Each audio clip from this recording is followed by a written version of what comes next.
Can you spot low testosterone just by looking at his face? You might think thinning facial hair or dull skin could signal low testosterone, but these clues are misleading. Genetics, sun exposure, and overall health influence your complexion far more than hormone levels. One study looked at melasma and its link to testosterone, but found no reliable facial marker for low testosterone.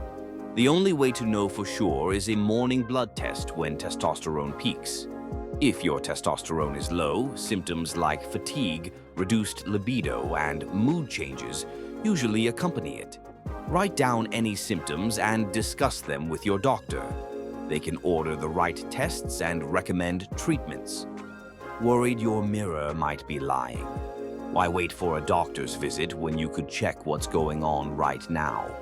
For free with the UV Symptom Checker, trusted by millions. Tap like and follow for more real health tips you can trust.